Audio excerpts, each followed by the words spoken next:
khan tong mai mera a hei hi centimeter kan ham te a hilai kil le kil hi centimeter sari hu 7 ania lai hi 1 hilai 1 an ta ni chuan hei hi ti hian centimeter riat le achan ve ania ti chuan hei hi kan la thla anga ta hian ti chuan heta hianin a ang chi in kan chepang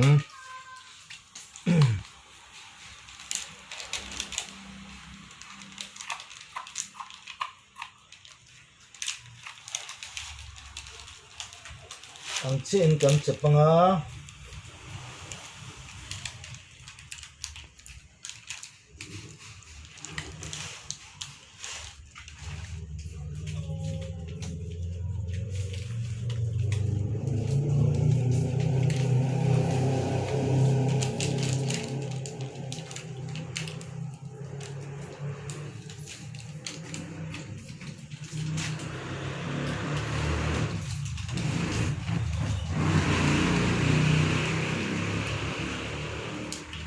ti chuan hemi ang che hi kan chep ma manga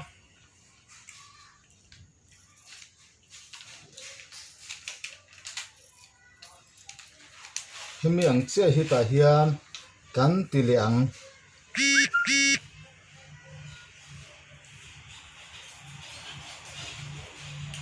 he khai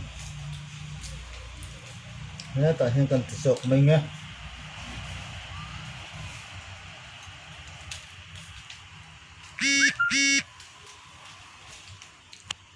chep lenga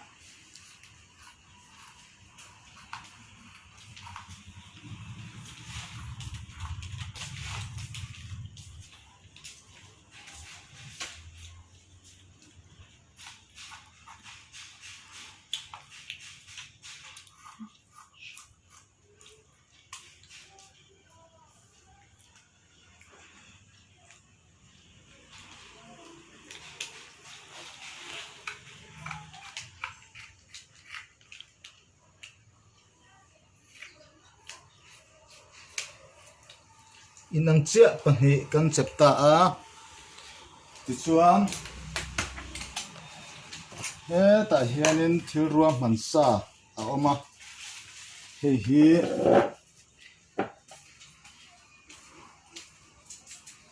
ti hian kan ti anga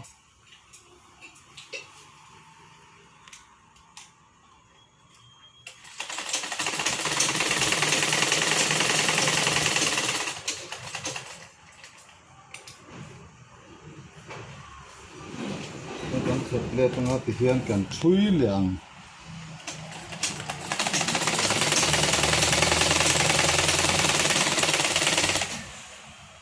ti chuan ta hian kan ti le anga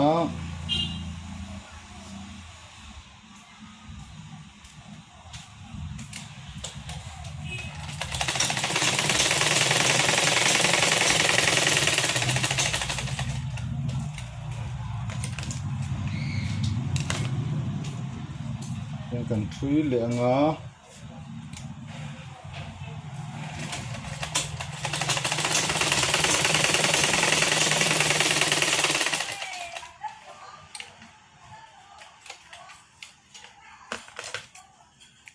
ti chuan kan chep ma manga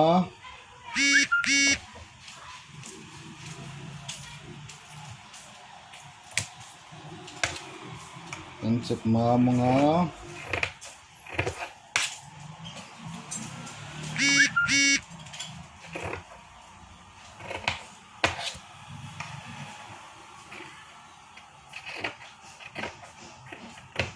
kan ka chep mam ta a in ang chia ti hian om don ta ni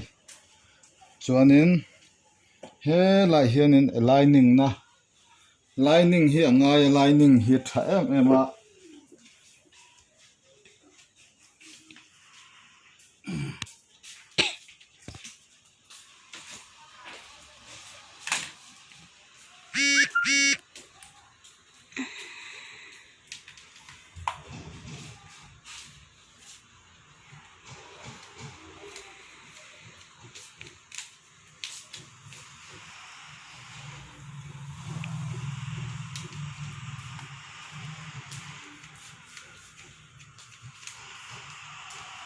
chuan hei hi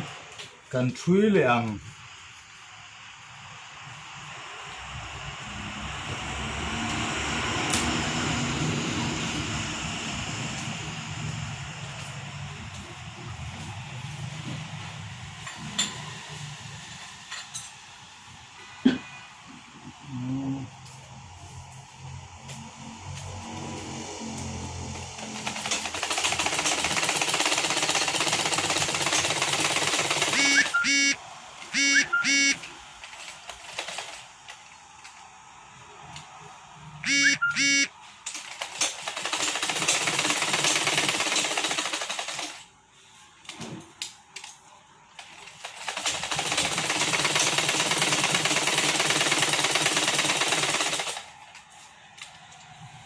chuan hei pawh kan thui le anga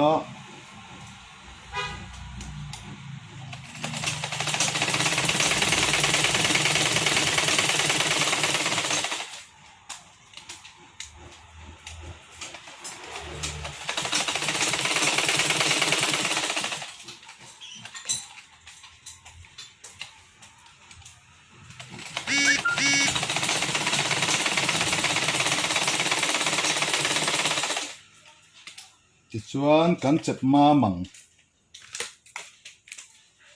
kan chep mam vek anga ti hian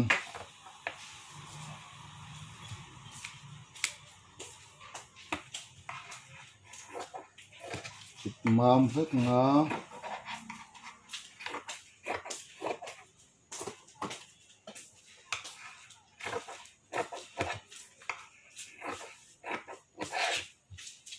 pawh hi kan chep mam le ang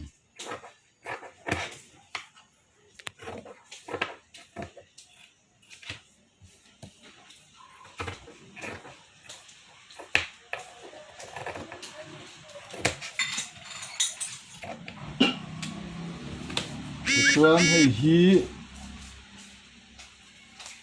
helai chin hi kan thui ta helai le helai hi kan thui don lo ta ni ti chuan hei hi kan net lingang ti hian kan let linganga ti hian a lo om don ta ni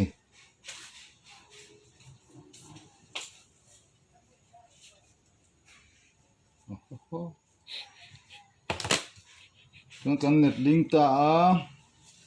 a ti hian lo om ta a chuan ti hian kan thui le ang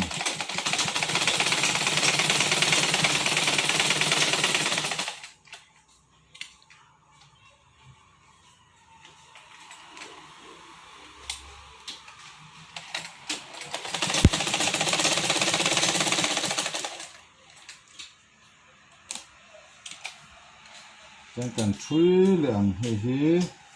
kan thui zel anga ti hian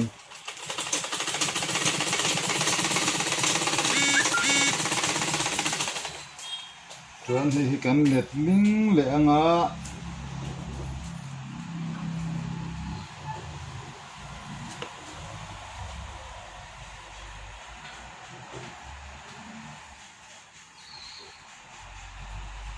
kan thui le ang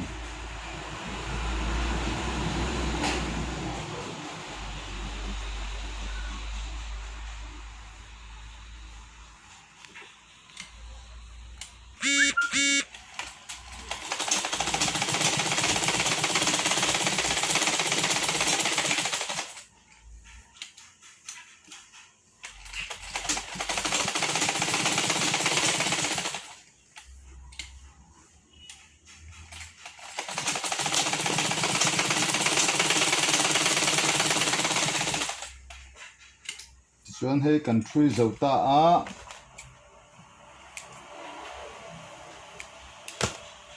in ang chen kan thlepang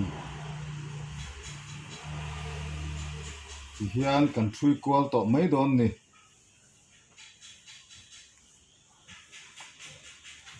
chuan kan thui kual anga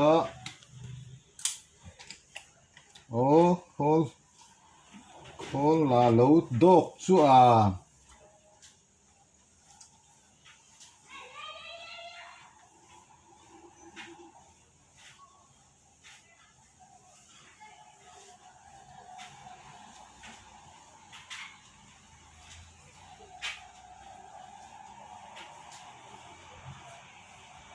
ti chuan heti hian kan thui anga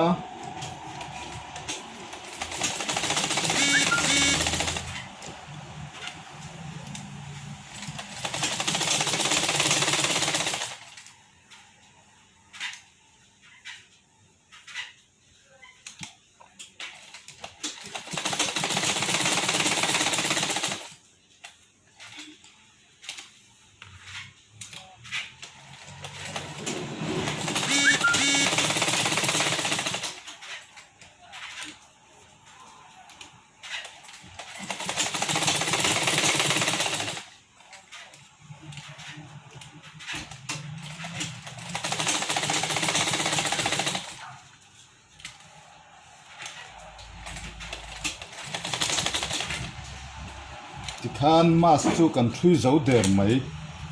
ta hian kan han chet ma manga helai po kan han chet mam le anga helai po hi kan han chet mam le anga an han let ling anga ti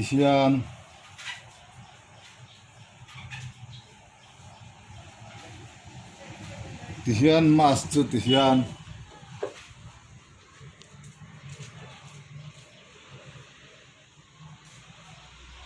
elastic kan vua to mai don ni ti hian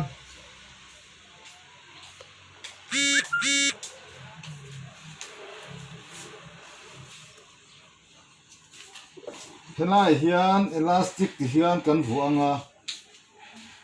benga kan zepanga chu zong chu ni to mai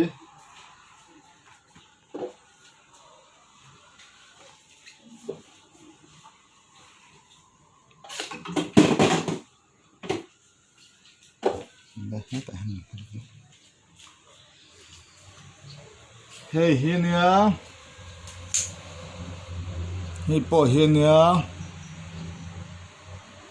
hei ti hian ania elastic kan vu a